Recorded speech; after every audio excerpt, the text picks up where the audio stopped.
Hey everybody, welcome back to the channel. Today we're back on the Honda Goldwing. Our objective today is to rebuild the master cylinder on the foot brake for this. It's currently not building any pressure. It is the brake, it controls both the rear and front brakes. It's got a diverter in it to do that. But I don't have any rear brakes at all because of the fact that that cylinder is not, that master cylinder isn't building pressure. So let's get this thing torn down. In order to do this, we got a lot of steps ahead of us because everything is in a certain order when you're working on these Goldwings. So the first thing I got to do is get all the luggage off of it, the side bags and the trunk off of it. Then I can take the seat off of it, take the side covers off of it. Then we can get it up in the air on the center stand, and I have to take the rear wheel off. And then maybe I can get to the brake lines.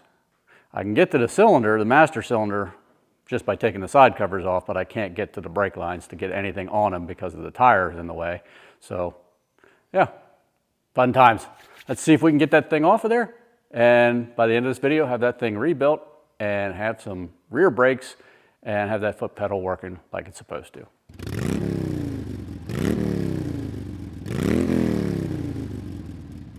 We got the upper trunk. You see I got her opened up here. We have 4 bolts in here we have to take out, unplug 3 wires, and we should be able to lift this toward, or this tour pack or upper trunk.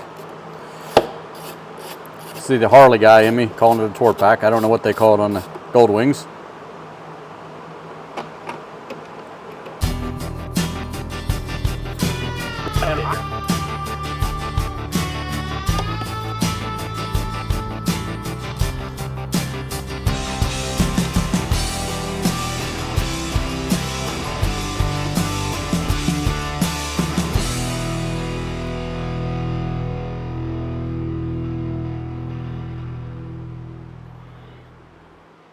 See what it takes to get one of these off now. I don't remember.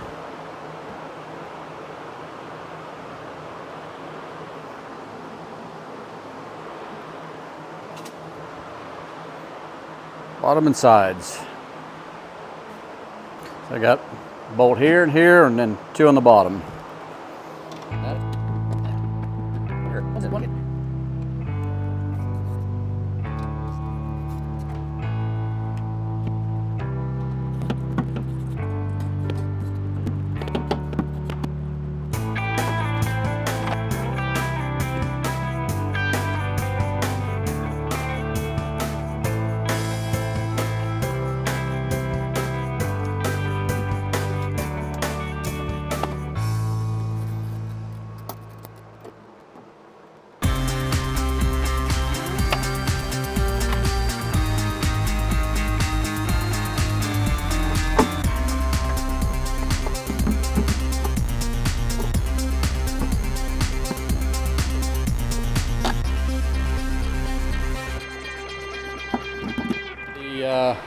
Saddlebags both off of it, the upper off of it.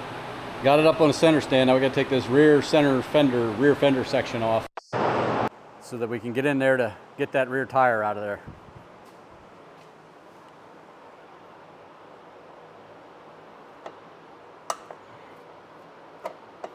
It is just held in with looks like one screw. It's Phillips head in this case. Now that should hopefully, yep, just slide right out of there. I'm gonna put this screw back in here so I know where it's at later.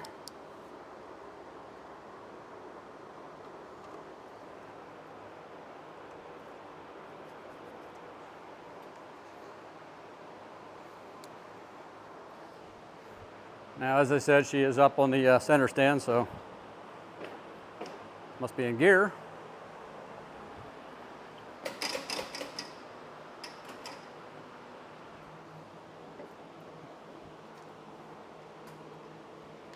There we go.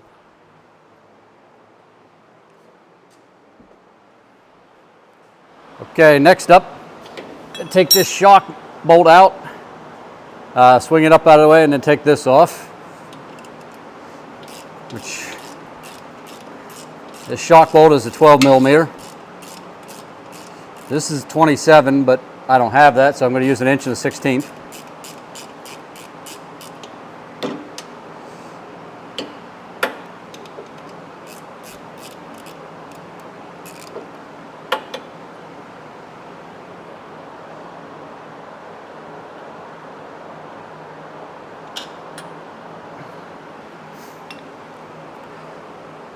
You know what?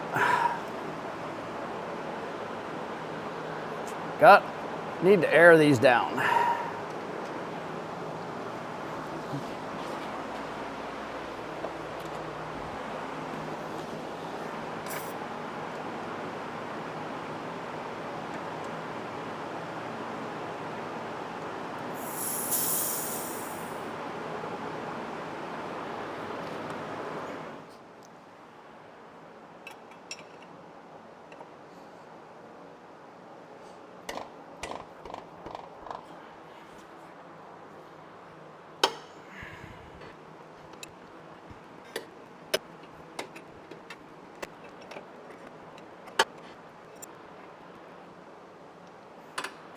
Now I got to go to the other side, take that shock bolt loose.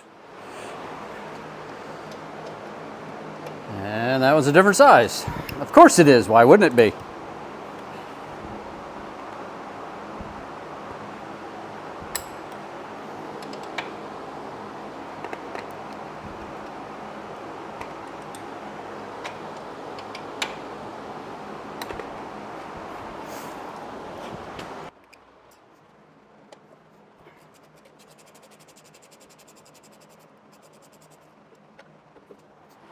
All right, we got to remove the actual pinch bolt.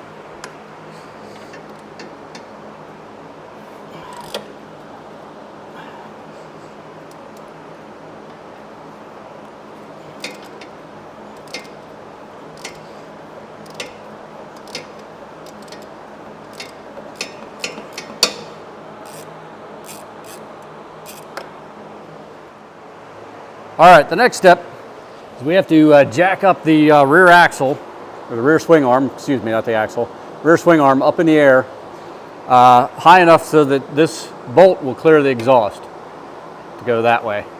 So I got a jack underneath it there, and I got some blocks of wood, so once I get it up in the air I can swing these blocks underneath it to hold it there. And yeah, we should hopefully be able to slide that bad boy out of there at that point. Yep, word. Oh, one other thing I did do here, I don't know if you can see it, but I used a bungee cord to hold both shocks up out of the way. Jack's tight.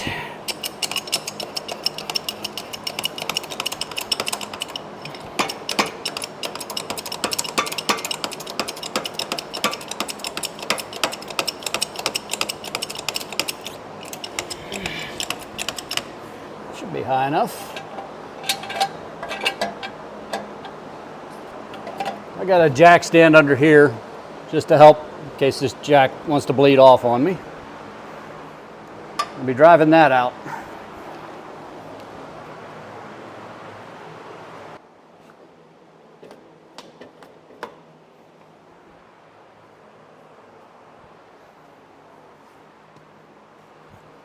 Before I go any further, let me slide some of this wood underneath this tire.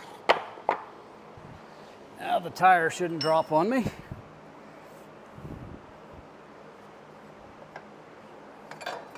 There is a spacer here you want to make sure you don't lose.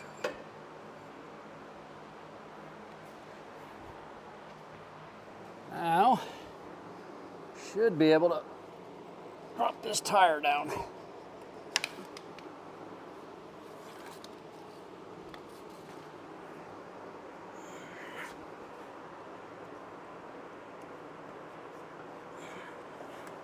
All right, let me go ahead and take that brake off.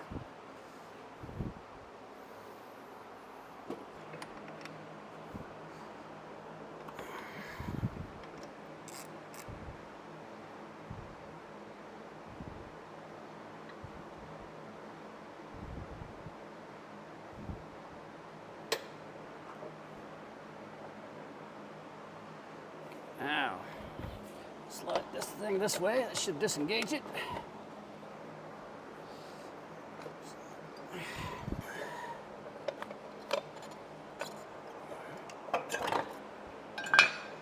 go.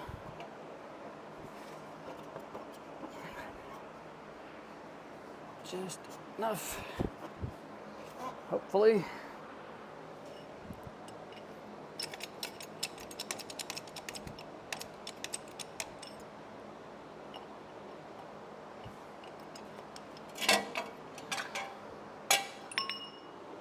All right, we got the tire out of here, and now we're going to be up in there working on getting the brake master out.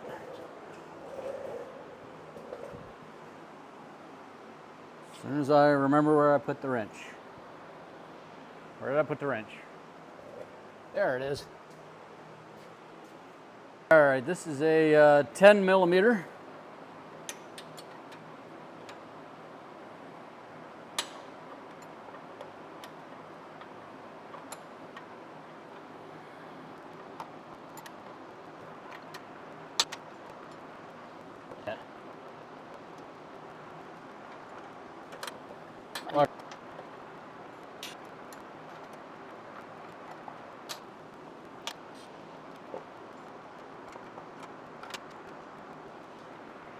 Nope.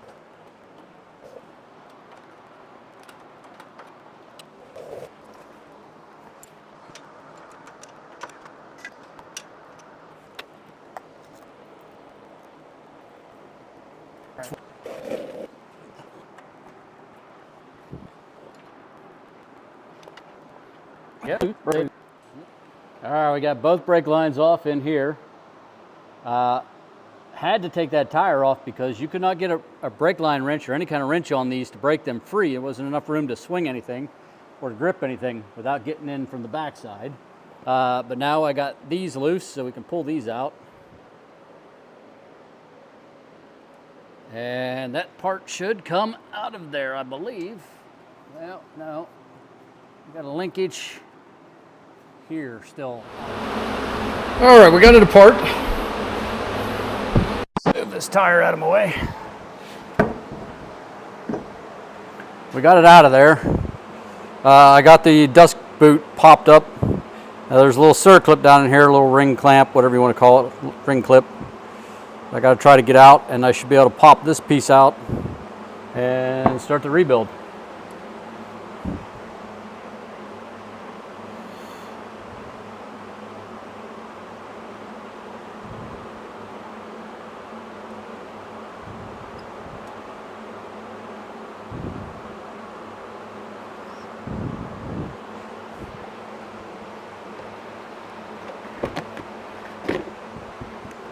Straight ones.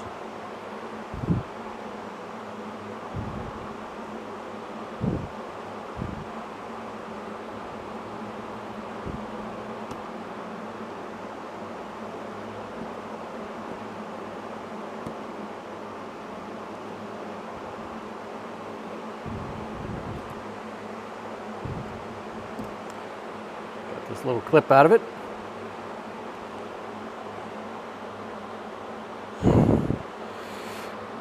There we go.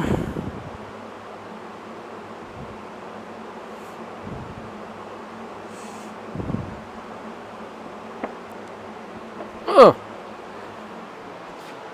Well, that piece is gone. No matter. All right, I just blew some air down in here to knock this spring up and out of here. That goes in there this way. I'd like to get to. How does this thing look? Board doesn't look too bad. So let's start putting some parts back in her here.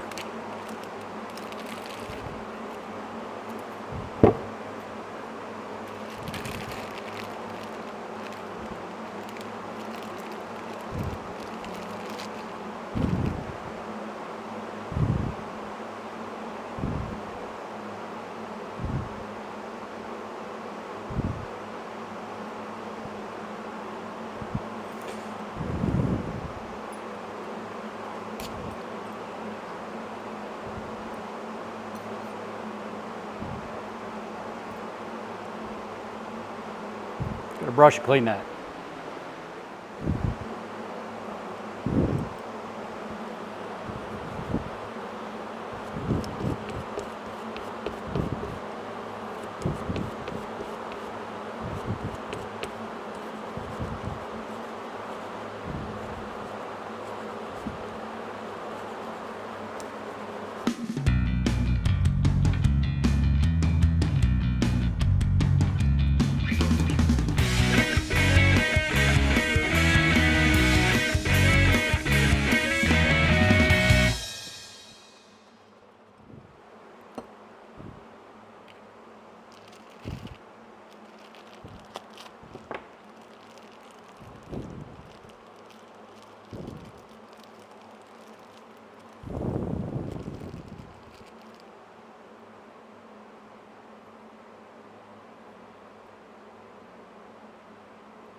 All right, so let's get this thing torn apart.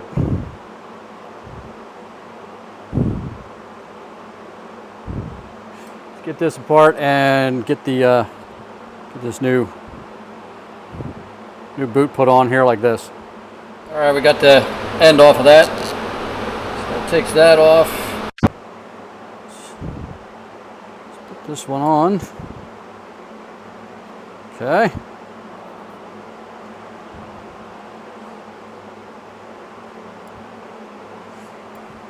Now let's take this.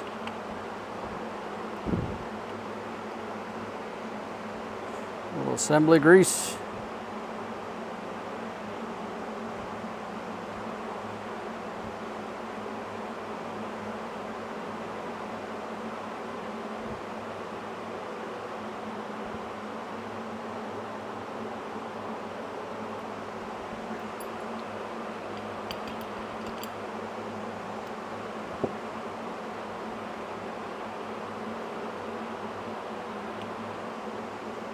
Okay.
Put this thing in the vise over here. There we go.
I think we're ready to put her back on, and you're back. So we have it 100% put back together. Even got the end on it and adjusted in, like that. So our step now is we're going to just reverse everything we just did, and then I have to go through and do a whole lot of bleeding. Because obviously reservoir's dry, and I don't know what's in the lines themselves, so we'll bleed them out, but shouldn't take too much, I don't think. Pretty small system. So I'm going to go ahead and throw this back together.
All right, we got the tire on, the axle shaft on. We've got the rear caliper remounted. I got to tighten it yet.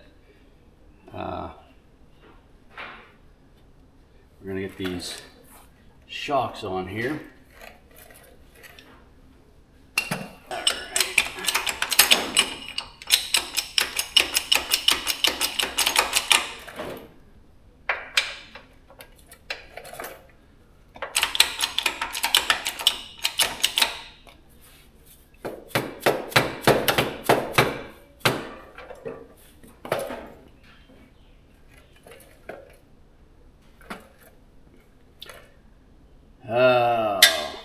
All right. Everything has an order. I keep forgetting that. Let's loosen the axle back up. Gotta rotate that bracket. Now, this bracket's gotta rotate down to meet up with the shock, which I need to get lined up.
Okay, we got that one lined up. We got that bolt goes through the swing arm, the shock, and this bracket that holds the rear caliper on. So it's very, we're going to use the word fiddly because that seems like the politest way to put it.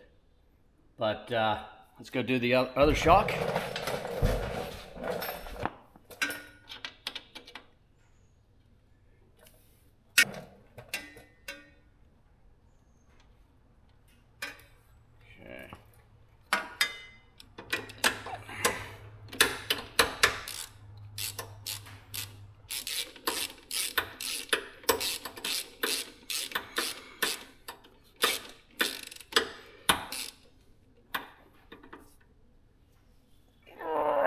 Click. Go tighten the brake caliper down. Put the seat back on.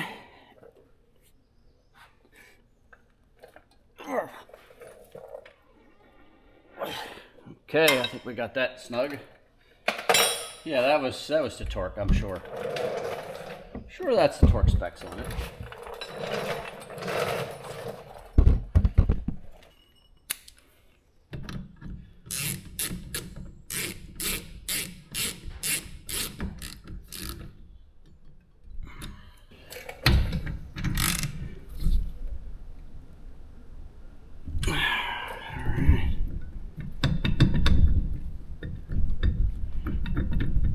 Float in it. Yep. Okay, so tight, tight, tight.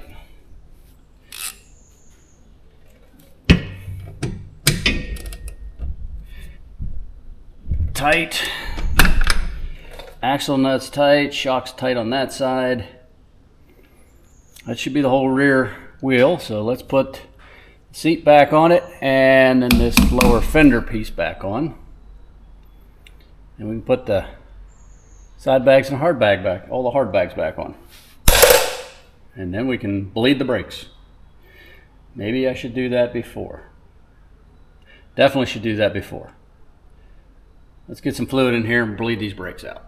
Foot pedal brake assembly, that master cylinder is bled and the lines are all purged of air and bled and they work. Now the brakes work, that foot brake works. It's called a unified brake system on these Harleys, yeah.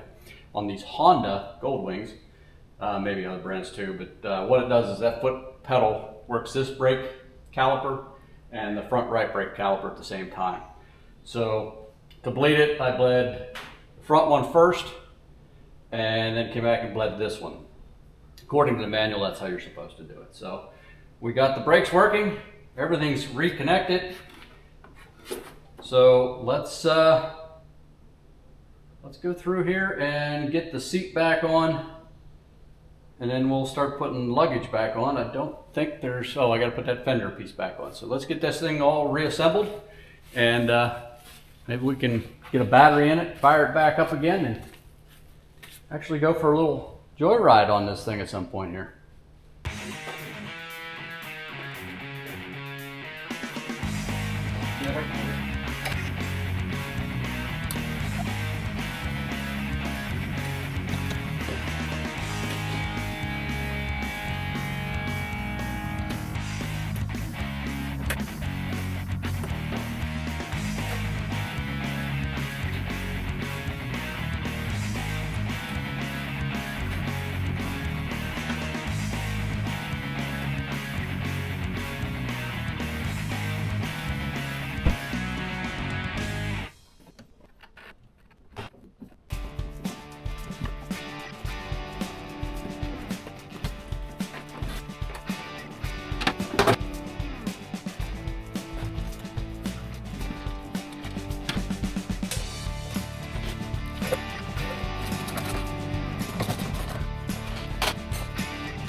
Okay, we got it back together, got everything hooked back up. Fluids in it, and it has been bled out. Front and back brakes both work now. It worst case scenario had happened, so I got it back together. As I said, I got it all bled, and as I was finishing up bleeding it, I saw leaking out of it was just dripping out of the front where the rod presses on the plunger to build pressure. And I thought, well, yeah, that's the worst case scenario for this bike on that master cylinder, because these things are pretty much unobtainium. I was able to find one online. It was a used one, and it had been untested, taken off a bike they were just parting out, and it was the only one I could find on all of eBay.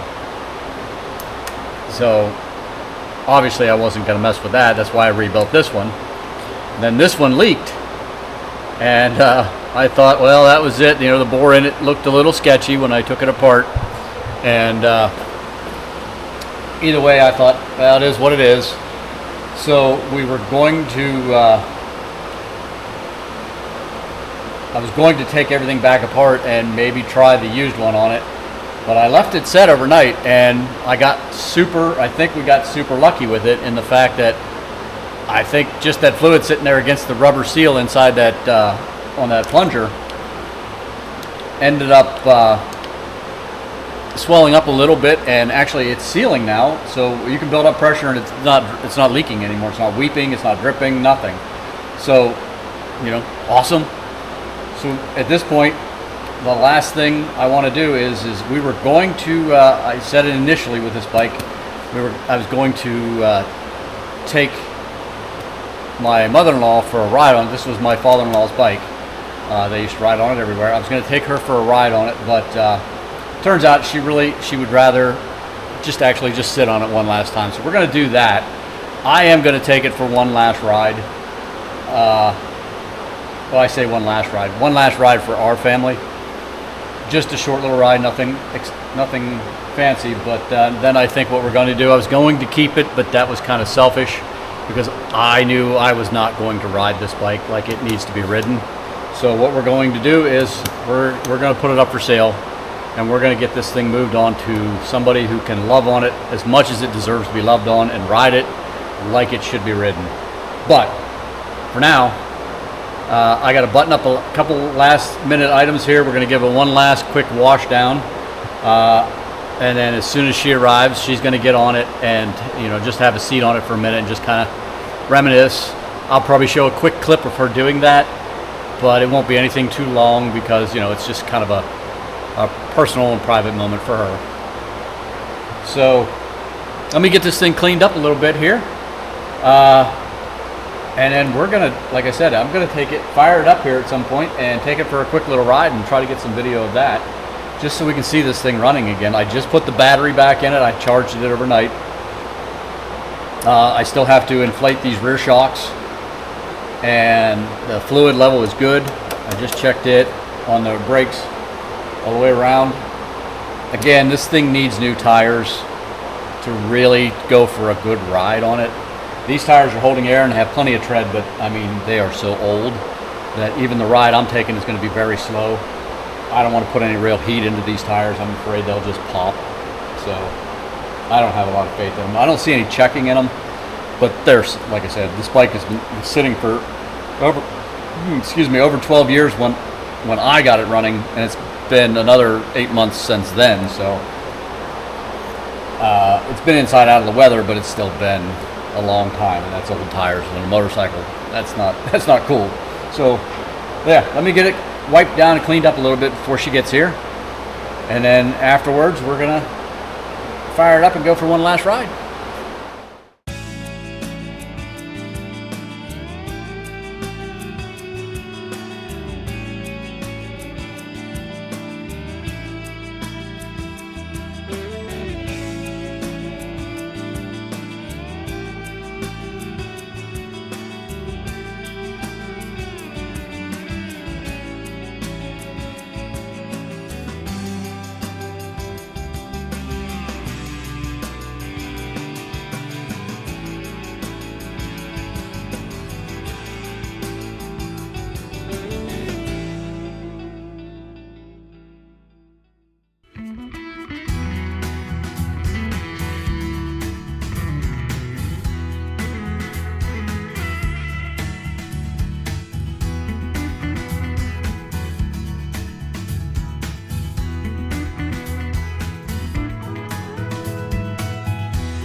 Well, there you have it, folks. 84 Honda Goldwing just took its first trip down the highway since sometime in 2012, over a decade ago. She did fantastic. Now, we didn't go far. As I said, the tires on it are still the original tires from 2012. I don't know how old they were at that point. So we didn't want to go crazy. We didn't go any high speeds, but we got 5 miles, 5.5 miles actually to be more precise.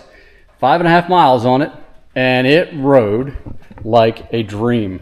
I honestly, if I had more room and more time to ride, I would not get rid of it. It is such a fantastic machine.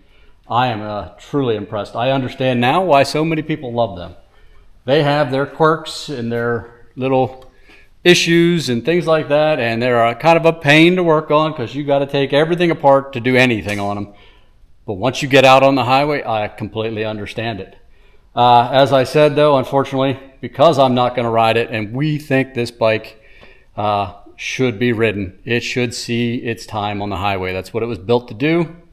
That's what it needs to do. I don't want to take it out of one storage unit and put it into another, in essence. So we've got it back up and running. I would say it needs tires, like I said. The front brake fluid it definitely needs change. It needs flushed.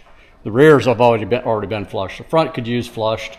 New tires, as I said. The brakes on it in themselves actually work good, but I think the fluid in the front from sitting that long sucked in a lot of moisture, and it should just be bled out. It's not a difficult job. I should have actually already done it, but I didn't.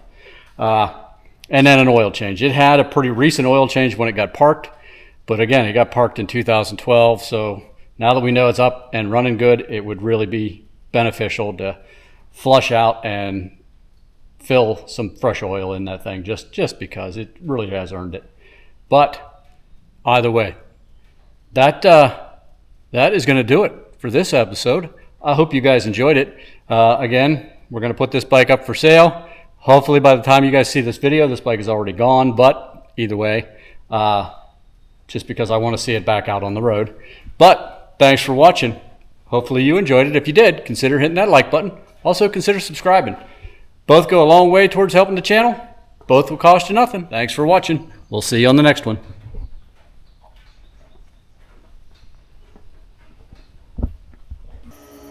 This is the only photo we could find of Rod when he first got the bike in 1989.